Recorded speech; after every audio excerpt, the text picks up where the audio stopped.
మనందరికీ తండ్రి అయినటువంటి దేవునికి, మన ప్రభువును రక్షకుడైనటువంటి యేసుక్రీస్తు నామములో స్తుతులు స్తోత్రాలు చెల్లిస్తుంటున్నాను. దేవుని యొక్క మహాకృపను బట్టి దేవుని కుమారుడైనటువంటి యేసుక్రీస్తు శిలువ మీద పలికినటువంటి ఆరో మాటను మనం చదువుకుని అందులో ఉన్న అర్థాన్ని, భావాన్ని మనము తెలుసుకుందాం, పరిశీలన చేద్దాం, పరిశోధన చేద్దాం. యోహాను రాసిన సువార్త 19వ అధ్యాయము 30 వచనంలో ఉన్నటువంటి లేఖన భాగాన్ని మనం ఒకసారి చదువుకుని ఇందులో ఉన్నటువంటి అర్థాన్ని, భావాన్ని జాగ్రత్తగా మనం తెలుసుకుందాం ప్రియులరా. యోహాను రాసినటువంటి సువార్త 19వ అధ్యాయం 30 వచనంలో, యేసు ఆ చిరక పుచ్చుకుని సమాప్తమైనదని చెప్పి తల వంచి ఆత్మను అప్పగించెను. యేసు ఆ చిరకను పుచ్చుకుని సమాప్తమైనదని చెప్పి తల వంచి ఆత్మను అప్పగించెను. దేవుని కుమారుడైనటువంటి యేసుక్రీస్తు వారు 12వ సంవత్సరం అంటే 12 సంవత్సరాల వయసులో తండ్రి అయినటువంటి దేవుని యొక్క పనిని ప్రారంభించినటువంటి పనిని పూర్తి అయ్యింది, లేకపోతే పూర్తి చేశాను అని ఇక్కడ చెబుతూ ఉన్నట్లుగా మనం చూస్తూ ఉంటున్నాం. అంటే ఏమంటున్నాడంటే సమాప్తమైనది అంటున్నాడు.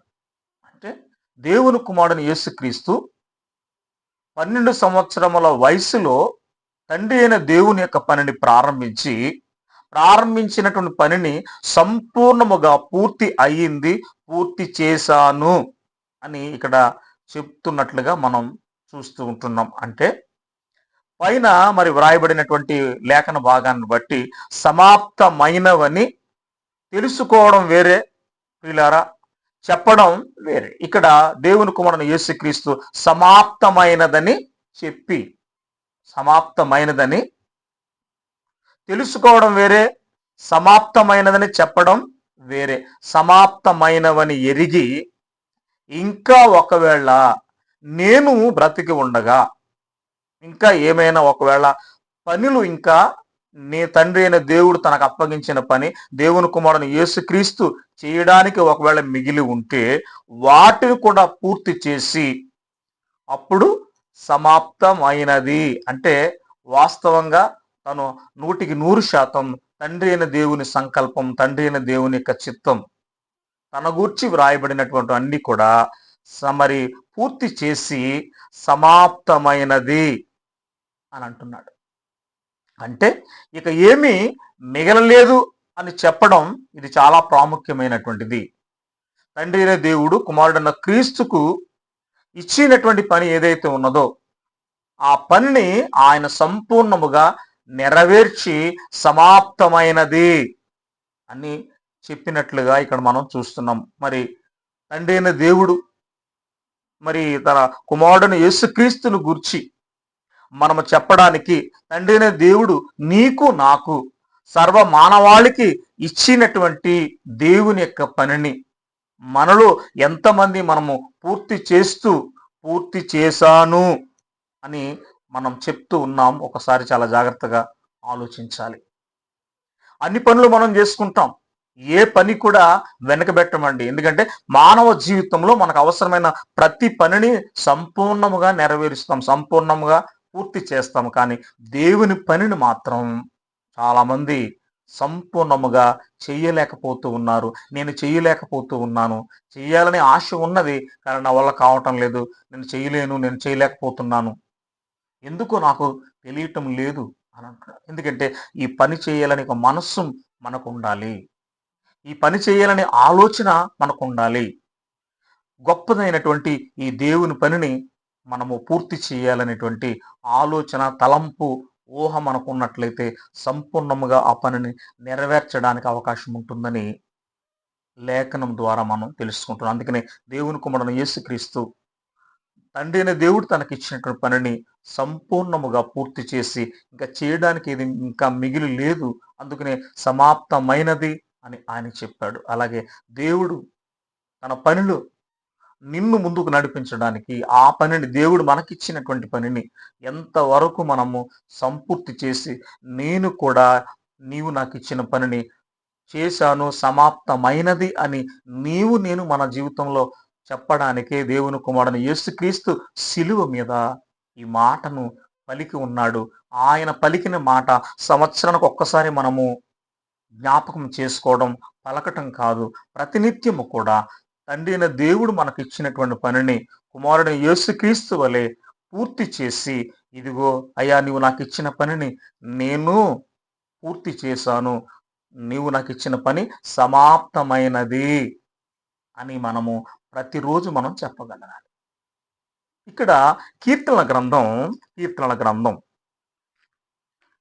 40 అధ్యాయము, కీర్తనల గ్రంథము 40 అధ్యాయము, కీర్తనల గ్రంథం 40 అధ్యాయము 7-8 వచనాలని ఒకసారి మనం ఆలోచన చేయగలిగినట్లయితే, కీర్తనల గ్రంథము 40 అధ్యాయము 7-8 వచనాల్లో, అప్పుడు పుస్తకపు చుట్టలో నన్ను గూర్చి వ్రాయబడిన ప్రకారము నేను వచ్చి ఉన్నాను. దేవుని కుమారుని యేసుక్రీస్తు ఈ భూమి మీదకి వస్తాడు అని ఈ గ్రంథములు ప్రవక్తల ద్వారా ఎక్కడెక్కడైతే వ్రాయబడ్డాయో, అప్పుడు పుస్తకపు చుట్టలో నన్ను గూర్చి వ్రాయబడిన ప్రకారము నేను వచ్చి ఉన్నాను. ఎందుకంటే నా కోసం ఏవైతే ఈ గ్రంథాల్లో వ్రాసుకున్నారో వాటిని తూచ తప్పకుండా 100%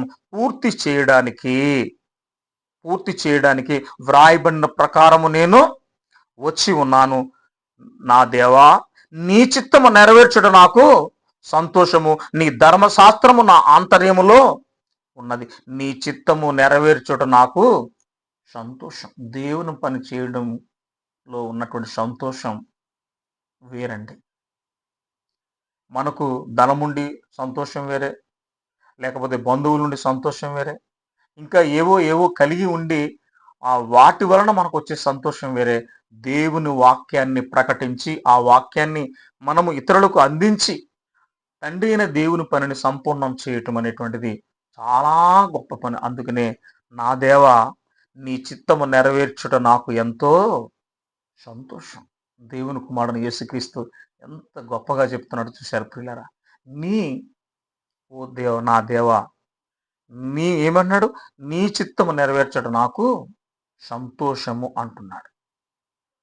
మరి అంత సంతోషంగా నేను కూడా రాత్రిక పగలనక సమయముందు అసమయమందు ఆ పనిలో మనం ముందుకు సాగిపోవాలి.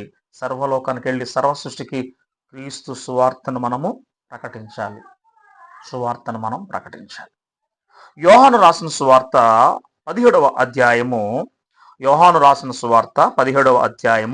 4వ వచనంలో ఉన్నటువంటి లేఖన భాగాన్ని మనం ఒకసారి చదువుకోగలిగినట్లయితే ప్రియులారా, యోహాను రాసిన సువార్త 17వ అధ్యాయం 4వ వచనంలో, చేయుటకు నీవు నాకిచ్చిన పని నేను సంపూర్ణముగా నెరవేర్చి భూమి మీద నిన్ను మహిమపరిచితిని. తండ్రి, నేను చేయడానికి నీవు నాకిచ్చినటువంటి పనిని సంపూర్ణముగా నెరవేర్చి అని దేవునికి చేసిన ప్రార్థనలో ఆయన విన్నవించుకుంటూ ఉన్నాడు.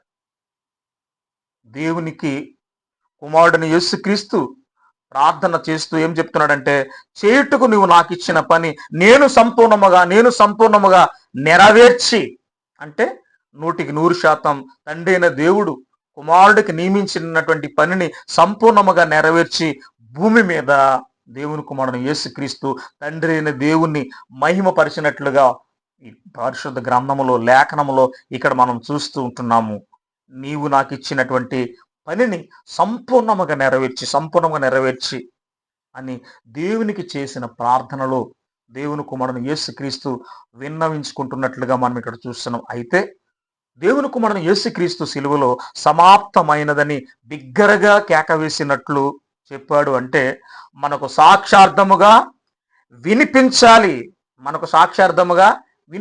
ఎందుకంటే ఈ విధంగా ప్రతి నిత్యము కూడా, ఇదిగో తండ్రి నీవు నాకిచ్చిన పనిని ఇదిగో ఈ శరీరములో నేను సంపూర్ణముగా నెరవేర్చాను అని ప్రతి ఒక్కరము కూడా మన జీవితంలో మనం చెప్పగలగాలి. అలా నేను చెప్పాలనే దేవుని కుమారుని యేసుక్రీస్తు సిలువలో మనకు మాదిరిగా ఇదిగో ఆ యొక్క మాటను పలికాడు ప్రియులారా. అందుకనే తండ్రి, చేటుకు నీవు నాకు ఇచ్చిన పనిని సంపూర్ణంగా నెరవేర్చి అని దేవునికి చేసిన ప్రార్థనలో ఆయన విన్నవించుకుంటూ ఉన్నాడు. అయితే సిలువలో సమాప్తమైనది అని బిగ్గరగా కేక వేసినట్లు చెప్పాడంటే మనకు సాక్షార్థముగా వినిపించాలి అని, మనకు సాక్షార్థముగా వినిపించాలని. అంటే ఈ లోకములో ఉన్న వారికి కూడా, అంటే నేను నా పనిని చేశాను అని చెప్పడం.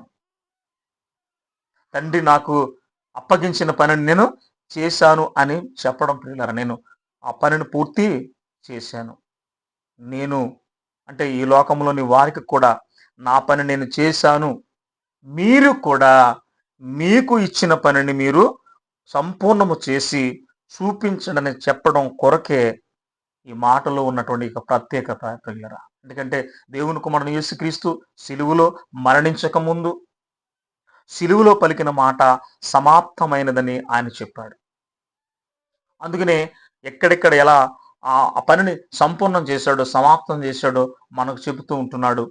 ఇక్కడ అంటున్నాడు, చేటుకు నువ్వు నాకు ఇచ్చిన పనిని సంపూర్ణంగా నెరవేర్చానని దేవునికి చేసిన ప్రార్థనలో విన్నవించుకుంటూ ఉన్నట్లయితే ప్రియులారా, ఇదిగో బిగ్గరగా కేకన వేసి చెప్పాడు అని అంటే మనకు సాక్షార్థముగా వినిపించాలని. ఒక మోస్తరు మాట మనకు వినపడదు, చాలా గట్టిగా చెప్పాలి, చాలాసార్లు చెప్పాలి. మనకి ఒక్కసారి చెప్తే అర్థం కాదు మనకు అసలే.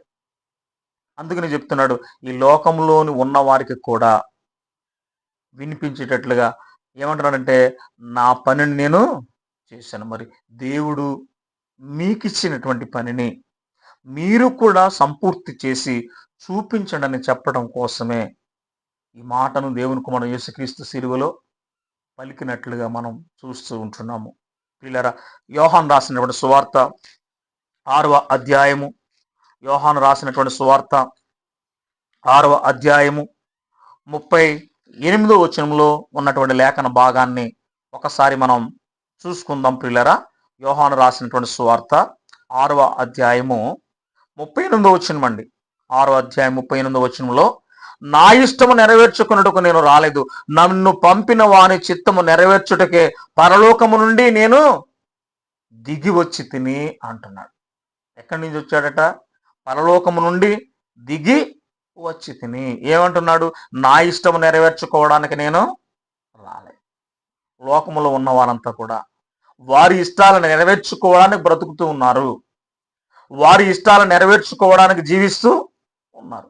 దేవుడిచ్చిన ఈ 70 సంవత్సరాలు అధిక బలం ఉంటే 80 సంవత్సరాలు అయినను ఆయాసమే దుఃఖమే అని దేవుడు చెప్పిన ఈ 70-80 సంవత్సరాల ఆయుష్ కాలంలో వారి కొరకు, వారి కుటుంబం కొరకు, వారు ఏదో ఒక లక్ష్య సాధనం కొరకు నిరంతరము వాళ్ళు కష్టపడుతూ ఉన్నారు. కానీ దేవుని కుమారుడు యేసుక్రీస్తు చెప్తున్నాడు, నా ఇష్టము నెరవేర్చుకున్నట్టుకు నేను రాలేదు, నన్ను పంపిన వాని చిత్తము, నన్ను తండ్రి అయిన దేవుడు ఈ లోకానికి పంపించాడు, ఆ తండ్రి అయిన దేవుని చిత్తమును నెరవేర్చుటకే పరలోకము నుండి నేను వచ్చాను, పరలోకము నుండి నేను వచ్చాను అని చెప్తున్నాడు. పరలోకము నుండి దిగి భూమి మీదకి నేను వచ్చాను అంటున్నాడు. ఎంత చక్కగా మనకు వివరణతో ఈ యొక్క మరి మాటలు ఆయన మనకు బోధిస్తూ ఉన్నాడు. ఒకసారి చాలా జాగ్రత్తగా మనం ఆలోచించాలి. మనము కూడా ఆయన పని చేయడానికి, మనము కూడా సంపూర్ణముగా ఆ పనిని నెరవేర్చి, మనము కూడా నీవు నాకు ఇచ్చిన పని తండ్రి సమాప్తమైనదని చెప్పే విధంగా నేను సిద్ధపాటు కలిగి ఉండాలి. ఆ పనిలో మనము ముందుకు సాగాలి అని లేఖనం చాలా స్పష్టంగా మనకు వివరిస్తూ ఉంది. ఎంతమంది మనము ఈ విధంగా సిద్ధపడి మన ఇష్టం కాదు దేవుని ఇష్టం నెరవేర్చడానికి ఎంతమంది ప్రయాసపడుతూ ఉన్నారు, ఎంతమంది పరిగెడుతూ ఉన్నారు, ఎంతమంది సమయాన్ని వెచ్చిస్తూ ఉన్నారు. ఒకసారి మనం చాలా జాగ్రత్తగా ఆలోచన చేయాలి.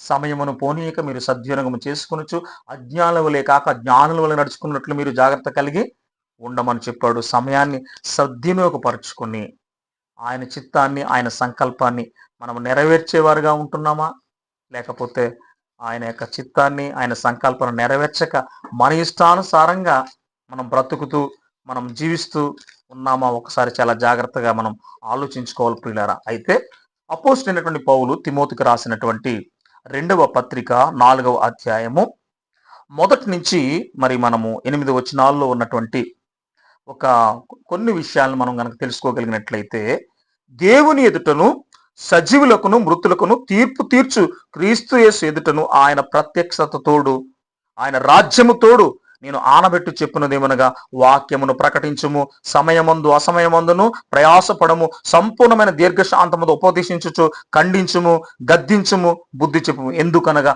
జనులు హితబోధన సహింపక దురద చెవులు గలవారై తమ స్వకీయ దురాశలకు అనుకూలమైన బోధకులను తమ కొరకు పోగు చేసుకునిరి. అంటే పోగు చేసుకుని అంటే మనకిష్టమైన బోధ అనమాట. మనకు కష్టంగా ఉన్నదైతే అసలు మనం వినడానికి మనం సాహసించమండి. వినడానికి కూడా మనం మనసు ఒప్పదు, మనకు ఒక విధంగా చెప్పాలంటే. ఎందుకంటే మనకు ఇష్టమైనటువంటి బోధ, మనకిష్టమైన జనులు హితబోధ అంటే ఆరోగ్యకరమైనటువంటి బోధ. ప్రియులారా, హితబోధ అంటే ఆరోగ్యకరమైనటువంటి బోధ. అదే మనకు అక్కడ మనము ఆలోచన చేసినట్లయితే హితబోధ అన్న కాడ 6 రాసుంది. పుట్నోట్లో కింద చూస్తే మూల భాషలో ఆరోగ్యకరమైనటువంటి బోధ అంటే నీ ఆత్మను బలపరిచేటువంటి బోధ, నీ ఆత్మను నిత్యత్వమైన పరలోకంలోనికి నడిపించేటువంటి బోధ. ఆరోగ్యకరమైన బోధ అంటే నిన్ను సత్యములో నిలవబెట్టేటువంటి బోధ. అదే ఆరోగ్యకరమైనటువంటి బోధ. జనులు హితబోధను అంటే ఆరోగ్యకరమైన బోధను సహింపక అంటే మంచి మాటలు మనకు రుచికరంగా ఉండవు. మరి ఎలాగంట, మరి దురద చెవులు గలవారై తమ స్వకీయ దురాశలకు అనుకూలమైన బోధకులను తమ కొరకు పోగు చేసుకుని, అంటే వారికి ఇష్టమైనటువంటి బోధకులు, వారికి ఇష్టమైనటువంటి బోధ కావాలి. సత్యమైన బోధ వారికి అవసరం లేదు. ప్రజలు ఎలా ఉన్నారు ఇక్కడ చెప్తూ ఉంటున్నాడు. సత్యమునకు చెవినీయక కల్పనా కథల వైపునకు తిరుగు కాలము, అంటే సత్యమునకు చెవినీయక కల్పనా కథల వైపునకు తిరుగు కాలము వచ్చును. అంటే ఏదో చెప్తూ ఉంటేనే మనం చాలా అబ్బా ఎంత బాగా చెప్పారు అనుకుంటాం. ఇక్కడ లేఖనాల్లో ఇంత స్పష్టంగా వ్రాసినటువంటి మాటలను నొక్కి చెబితే చాలా కష్టంగా ఉంటుంది మన వాళ్ళకి. అంటే సత్యం అనేటువంటిది ఇరుకైనటువంటిది,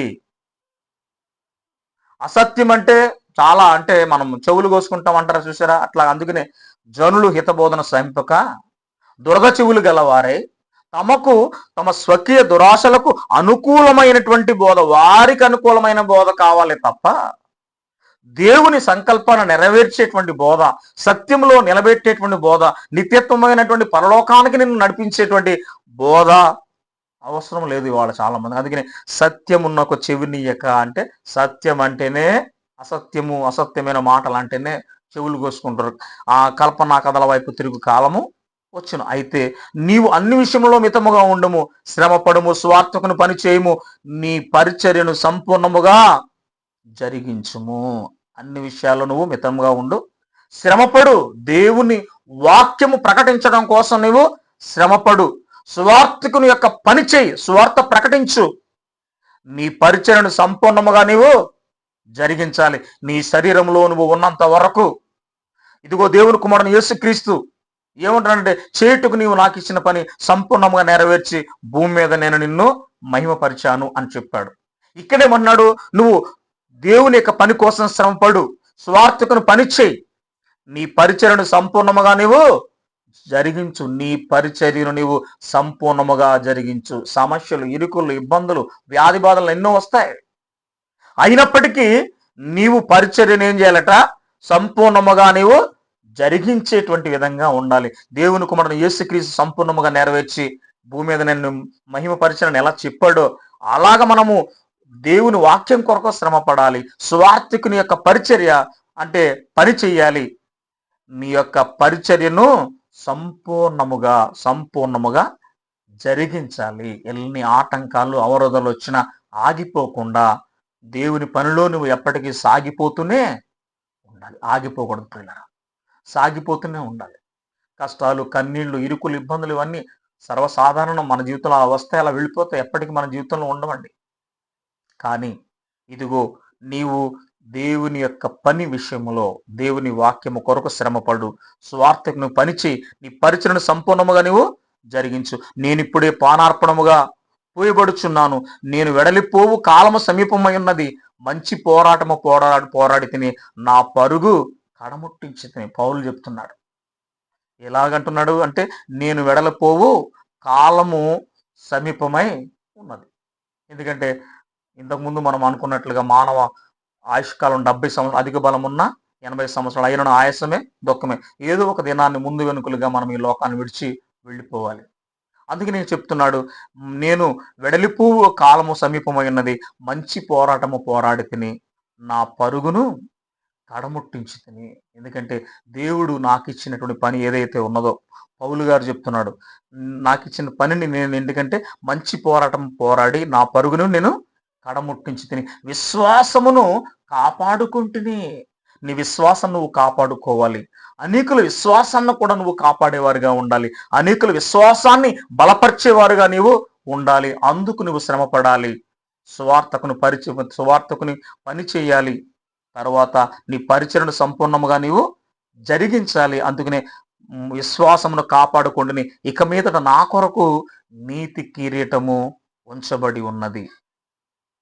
ఇక మీదట నా కొరకు అంటే పౌలు గారు చేసినటువంటి పనిని బట్టి ఆయన చెప్తున్నాడు. ఏమనంటే, ఇదిగో నా కొరకు నీతి కిరీటము ఉంచబడి ఉన్నది. అందుకని మనకు చెప్తున్నాడు. ఎందుకంటే అంతవరకు మనం సహించినట్లయితే జీవ కిరీటం మనం పొందుకునేటువంటి అవకాశం ఉన్నది. నిత్యత్వం పరలోకంలోకి మనం వెళ్ళాలి. అదే మనం చేరుకోవలసినటువంటి గమ్యము, చేరుకోవలసినటువంటి స్థలం పిల్లారా. అందుకనే ఈ బ్రతుకు జీవితంలో సమయాన్ని పోనీక సద్వినియోగం చేసుకొనచ్చు.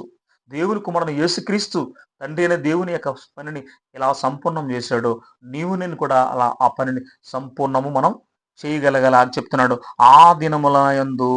ఆ దినమందు నీతి గల న్యాయాధిపతి అయిన ప్రభువు అది నాకు మాత్రమే కాకుండా తన ప్రత్యక్షను అపేక్షించే వారికి అందరికీ అనుగ్రహిస్తాడు అని పౌలు గారు చెప్తున్నాడు. పౌలు గారు అంటే ఒక విధంగా మీరు మరి ఏమంటున్నాడంటే, ఇదిగో ఈ విధంగా మీరు బ్రతకాలి, ఈ విధంగా మీరు జీవించాలని చెప్తూ ఉంటున్నాడు. ఆ విధంగా మనకు ధైర్యంగా చెప్తూ ఉంటున్నాడు పౌలు గారు. దేవుని కుమారుడు యేసుక్రీస్తు చెప్పాడు. ఆ తరువాత పౌలు గారు కూడా అంతే ధైర్యంగా మంచి పోరాటం నా పరుగు కడముట్టించింది, ఇక మీద నా కొరకు నీతి కిరీటము ఉంచబడి ఉన్నది అని ఎంత ధైర్యంగా క్లారిటీగా చెప్తున్నాడు. మనకు ఎంత క్లారిటీగా చెప్తున్నాడు చూడండి. మనం మరణించిన తర్వాత నిత్యత్వంలో పరలోకంలోనికి మనం వెళ్ళాలి అంటే, ఇదిగో మనము దేవుని పని నిమిత్తం శ్రమ పడాలి. సువార్తికుని పని చేయాలి. పరిచర్యను సంపూర్ణంగా మనము జరిగిస్తూ ఉండాలి. ప్రతి విశ్వాసి తన యొక్క జీవితపు ముగింపు దశలో ప్రభునందు ఆనందించాలి. లోకములో ఆనందం స్వల్పకాలం అండి. దేవునిలో మనం ఆనందంగా జీవిస్తూ దేవుడు మనకిచ్చిన పనిని సమాప్తమైనదని చెప్పడానికే ఆయన మనకు మాదిరిగా, ఆయన కర్తవ్యముగా ఈ మాటను సిలువలో దేవుని కుమారుడు యేసుక్రీస్తు పలికాడు. సమాప్తమైనదని చెప్పాడు. ఆలోచించాలంటే ప్రతి విశ్వాసి, ప్రతి ఒక్క సువార్థికుడు, ప్రతి ఒక్క సేవకుడు వారి యొక్క జీవితము ముగింపు దశలో ప్రభునందు వారి ఆనందిస్తూ దేవుడు మనకిచ్చినటువంటి పనిని సమాప్తమైనదని మనం చెప్పడానికి ఆయన అంటే దేవుని కుమారుడు యేసుక్రీస్తు మనకు మాదిరిగా, ఆయన కర్తవ్యముగా ఈ మాటను సిలువలో పలికాడు. తల వంచి అనగా తగ్గింపునకు సూచన. తల వంచడం అంటే ఆయన ఎంతగా తగ్గించుకున్నాడంటే, అంటే నీ కొరకు తగ్గించుకున్నాడు, నీ కొరకు సహించాడు, నీ కొరకు ఓర్చుకున్నాడు. ఓర్పు కలిగి శిలువ యాగాన్ని విజయవంతంగా పూర్తి చేసి సర్వమానవాళి పాపములకు విమోచన కలిగించాడు దేవుని కుమారుని యేసుక్రీస్తు.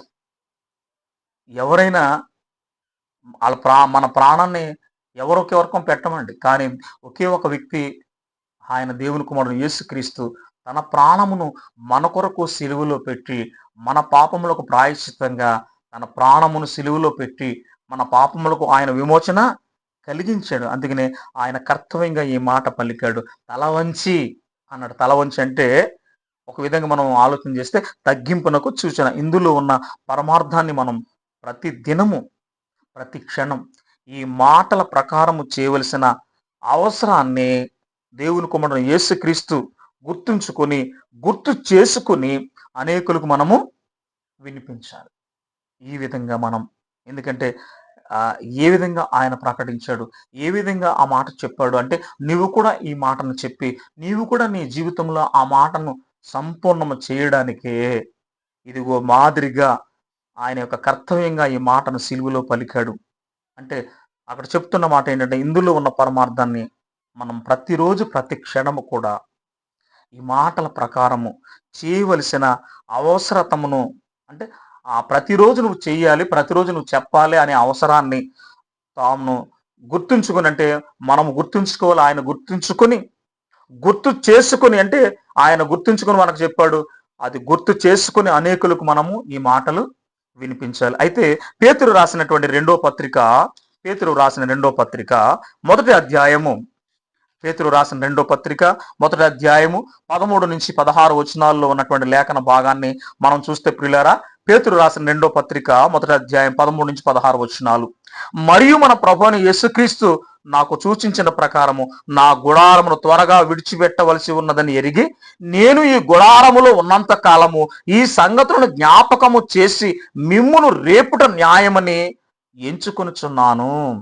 ఇక్కడ ఈ పేతురు గ్రంథకర్త ఇక్కడ మనకు చాలా స్పష్టంగా వ్రాస్తున్నటువంటి విషయం ఏంటంటే, కాబట్టి ఇక్కడ ఏం చెప్తున్నాడు 13వ వచనంలో, మరియు మన ప్రభువైన యేసుక్రీస్తు నాకు సూచించిన ప్రకారము నా గుడారమును త్వరగా విడిచిపెట్టవలసి వచ్చిందని ఎరిగి, అంటే ఇది గుడారము మన యొక్క శరీరం ప్రియులరా, ఇది మట్టి కుండ. ఒక దినాన్ని దీన్ని మనము అందరము కూడా విడిచిపెట్టవలసి ఉన్నది.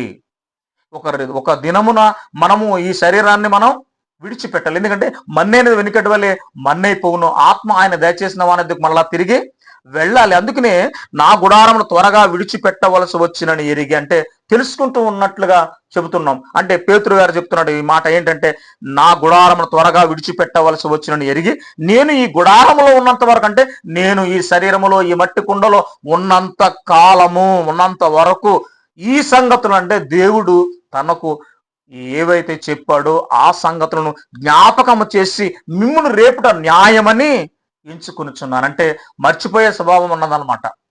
మరలా చెప్పాలి. ఎందుకంటే మనం చాలా స్వల్ప కాలంలోనే మర్చిపోతాం, ప్రతి విషయం గుర్తుండదు మనకు అసలే. అందుకనే ఆ సంగతులు మరలా జ్ఞాపకం చేసి ఏం చేస్తున్నాడు, మిమ్మును రేపటి న్యాయమని ఎంచుకొనుచున్నాను. నేను మృతి పొందిన తరువాత కూడా మీరు నిత్యము వీటిని జ్ఞాపకము చేసుకున్నట్లు జాగ్రత్త చేతును. అంటే ఒకవేళ నేను ఈ భూమి మీద నేను లేకుండా, ఒకవేళ ఈ భూమి మీద నుండి నేను వెళ్ళిపోయినా, మృతి పొందిన తరువాత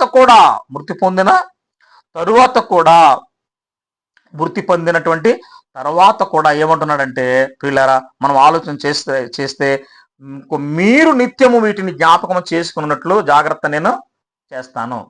ప్రియులారా, మరి జాగ్రత్త చేస్తానంటే మనము చాలా అవసరం లేని వస్తువులన్నీ కూడా మనం జ్ఞాపకం పెట్టుకుంటాం, అవసరం లేని మాటలకు జ్ఞాపకం చేసుకుంటాం, అవసరం లేని వస్తువులు దాచుకుంటాం. కానీ ఇదిగో దేవుడు చెప్పినటువంటి మాటలు మన హృదయంలో మనం భద్రం చేసుకోవాలి.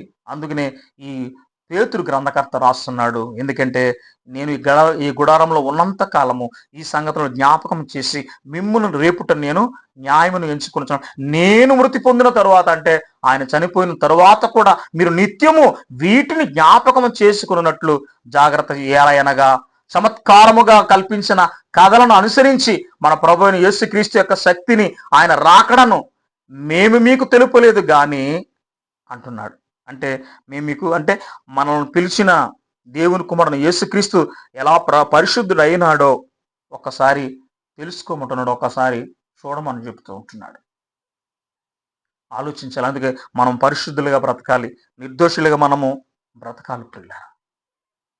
ఈయన ఈ లోకాన్ని, తన గుడారాన్ని విడిచిపెట్టవలసి వచ్చింది ఎరిగి కూడా ఇదిగో ఏమంటున్నాడంటే, నేను ఈ గుడారంలో, అంటే ఈ శరీరంలో ఈ మట్టి కుండలో ఉన్నంత వరకు మరలా జ్ఞాపకం చేయుట న్యాయమని ఎంచుకుని, మరణించిన తరువాత కూడా మీరు వీటిని జ్ఞాపకం చేసుకున్నట్లు నేను జాగ్రత్త చేస్తాను అని చెప్తున్నాడు గ్రంథకర్త ప్రియులారా. అందుకనే మరి అపోస్తలుడైన పౌలు కొలస్సీలకు రాసిన పత్రిక, అపోస్తలుడైనటువంటి పౌలు కొలస్సీలకు రాసిన పత్రిక 3వ అధ్యాయము, అపోస్తలుడైనటువంటి పౌలు కొలస్సీలకు రాసిన పత్రిక 3వ అధ్యాయము 12వ వచనం నుండి 17వ వచనం వరకు ఉన్నటువంటి మరి సంగతులు మనం ఆలోచన చేయగలిగినట్లయితే, కాగా దేవుని చేత ఏర్పరచబడిన వారును పరిశుద్ధులను ప్రియులైన వారికి తగినట్లు మీరు జాలిగల మనసు, దయాళుత్వమును, వినయమును, సాత్వికమును, దీర్ఘశాంతమును ధరించుకొనుడి. మంచి వస్త్రాలు ధరించుకోవడం, మంచి వస్తువులు ధరించుకోవడం, ఇంకా రకరకాలుగా మన యొక్క జీవితంలో చాలా విధాలుగా మనం ఆలోచన చేస్తాం. కానీ ఇక్కడ దేవుని చేత ఏర్పరచబడిన వారును పరిశుద్ధులను ప్రియులైన వారికి తగినట్లుగా మనము మీరు జాలిగల మనస్సు, మనము జాలిగల మనస్సును కలిగి ఉండాలి, దయాళుత్వం కలిగి ఉండాలి, వినయము కలిగి ఉండాలి, సాత్వికము కలిగి ఉండాలి, దీర్ఘశాంతాన్ని కూడా మనము వీటన్నిటిని మనము కలిగి ధరించుకోవాలి. ఎవడైనాను తనకు హాని చేసిన ఒకడు అనుకున్నలా ఒకరినొకడు సహించుచు ఒకరినొకడు క్షమించుడి, ప్రభు మిమ్మల్ని క్షమించులాగున మీరును క్షమించుడి. దేవుని కుమారుని యేసుక్రీస్తు సిలువలో తండ్రి వీరేమి చేయుచున్నారు వీరెరుగరు, వీరిని క్షమించమని చెప్పాడు.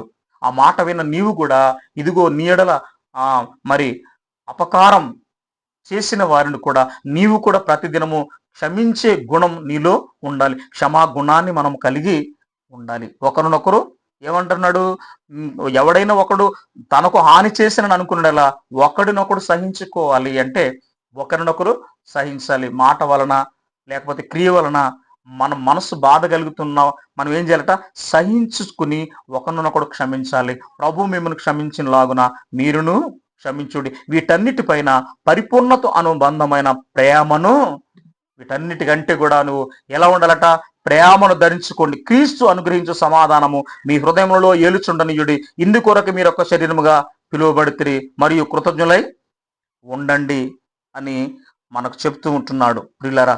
కాబట్టి ఈ మాట చేత కానీ క్రియ చేత కానీ ఏమి చేసినా మరి తండ్రి అయినటువంటి దేవునికి ప్రభువైన యేసుక్రీస్తు ద్వారా కృతజ్ఞతాస్తుతులు చెల్లించుచు సమస్తమును ఆయన పేరట మనము ఎన్ని సంగతులు మనకు జ్ఞాపకం చేసి, ఎన్నో సంగతులను మనకు జ్ఞాపకం చేసి మన చేత దేవుని పని చేయించి మనల్ని దేవుని దగ్గరకు చేర్చటానికి క్రీస్తు సిలువలో ఈ మాటలు పలికాడని మనం జ్ఞాపకం ఉంచుకోవాలి. అందుకని తండ్రి చిత్తమును జరిగించి పరలోకమును మనందరం కూడా స్వతంత్రించుకోవాలి, పరలోకానికి మనం చేరుకోవాలి. అందుకని నా పనిని నేను పూర్తి చేశాను అని, సమాప్తమైనది అని దేవుని కుమారుని యేసుక్రీస్తు చెప్పాడు.